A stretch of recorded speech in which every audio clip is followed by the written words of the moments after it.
Assalamu alaikum warahmatullahi wabarakatuh. A very good morning, good evening. Today I am very honored to receive my very honored guest for today, Brother Haris J. Alhamdulillah. All the way from London. Pleasure to be here. Alhamdulillah. This is your fourth time here. I think so, yeah. Understand, Honestly, I forget. I think so. So we don't mind having you more often here. Oh, thank so you. please, Thank you're you so always much. welcome here. Jazakallah khair. Alhamdulillah. It's good to have him here. Alhamdulillah. That's my green card. That's it, signed. Let's just talk about your music. You just came out with this EP. Yeah. Alhamdulillah, congratulations. Mabruk, my you. brother.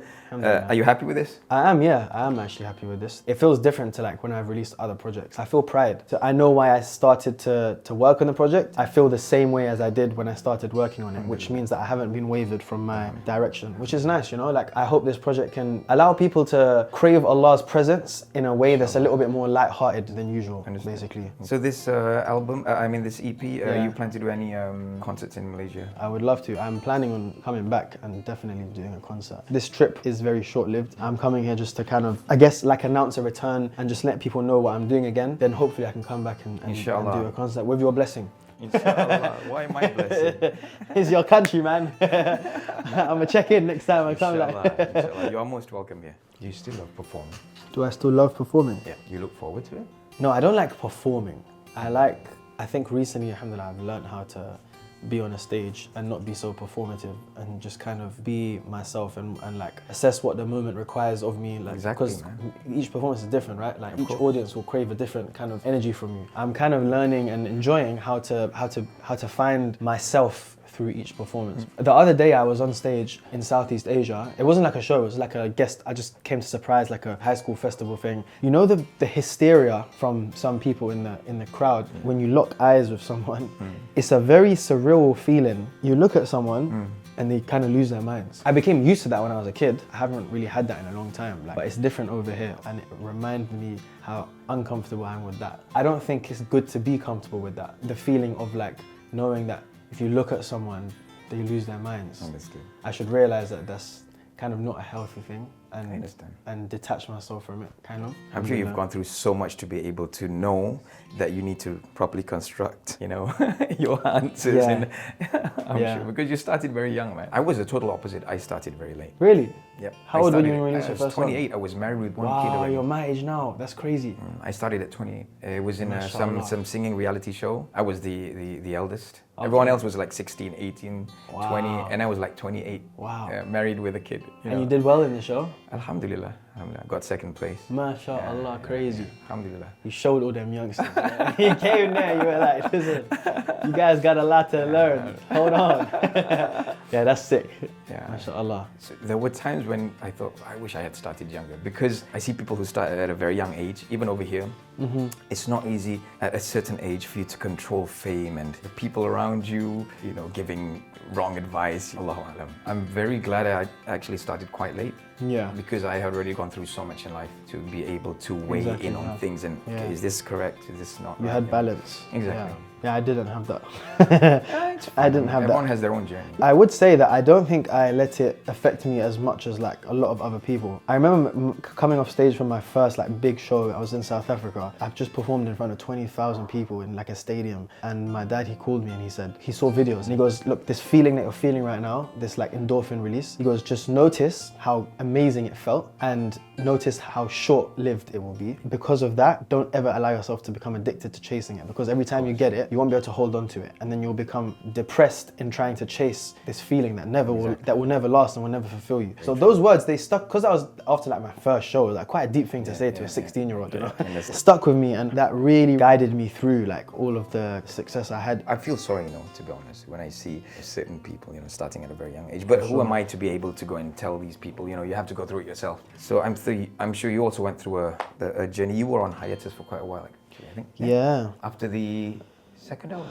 No, so I released an album in 2015. That was my first album, and then I was working and touring that album, I guess, until 2018, and then I took a break for about just under 2 years. I wanted to step away from faith-inspired music, just because the nature of how my personal life was panning out wasn't really aligning with like the way that my work was going. A bit And contradicting? yeah, I just felt a bit bad, you know. I just felt like I'm being looked at as a role model among a community that they're never gonna accept me if they knew who I truly am. Yeah, I just felt like imposter syndrome, like proper. I felt like it was the best thing for me to do to step away, and I didn't really want to do music at all at that point. A couple years later, I signed to a major label in the UK, started doing like commercial pop music. Did that for a couple of years, realized that that was not for me either. I had some success with it, but it never felt like the success was actually, didn't feel fulfilling at all. Like it just, I understand. yeah, it just felt like so empty. Alhamdulillah, I was raised by very good people, and I was always taught that, and this is just human nature, as you know. You feel best when you're benefiting people. Like you feel best when you're helping people. Exactly. And if I don't feel like I'm helping people with music, I don't really want to do it. You know what? I think I'm ready now to sing about Islam again. Inshallah. And alhamdulillah, it's going well. Alhamdulillah. Alhamdulillah.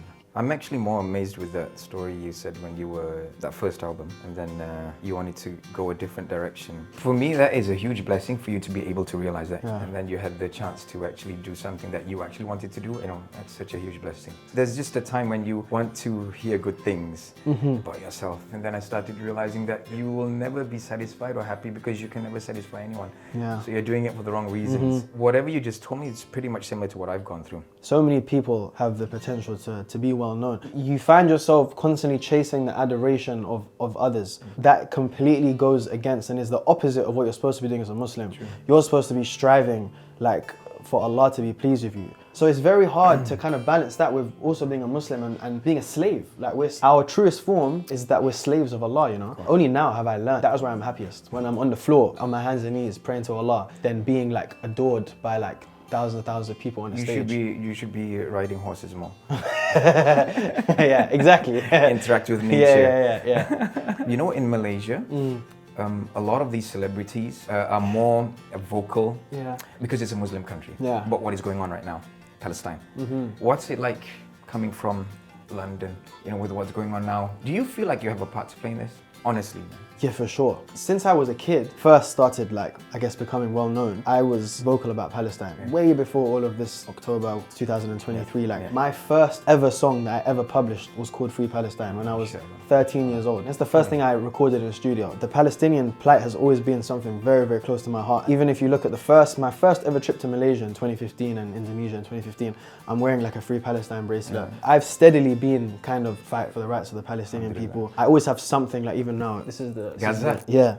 This is the flag. I always have just something on me to make sure that I'm representing. Yeah, I feel very connected to it. I also visited Palestine in 2017 as well. I went around the whole place, to be honest. I went to Jerusalem, I went to Nablus, I went to Ramallah, I went to loads of different places. It gets me very, very like emotional when I think about it. But at times we all feel like we can't say certain things, you know? But I try to be as vocal as possible, honestly. Alhamdulillah. And over here, you guys are so lucky that your government and like the general population just sides with it. Do you still sing that song? The song, the first song that I made? Yeah. No. Do you still sing it? No? No, I made other Palestine songs more recently. Okay. I made one called Hurriya that I released last year. That one that I made was a cover of a Labri Sifri song that he made for the South African apartheid called Something Inside So Strong. I changed the lyrics a little bit to fit Palestine. I've never sang that since I kind of made it recently. I'll be honest, the tide is turning for sure in the UK. Now, if you go to the protests, it's more non-Muslims than Muslims. So that's amazing. It's good to see people being on the right side of history. Yeah. You know, yeah. So exactly. Non-Muslim, Muslim, you know, it's like you said, the tide is turning, so that's a good sign. Inshallah. Alhamdulillah, alhamdulillah.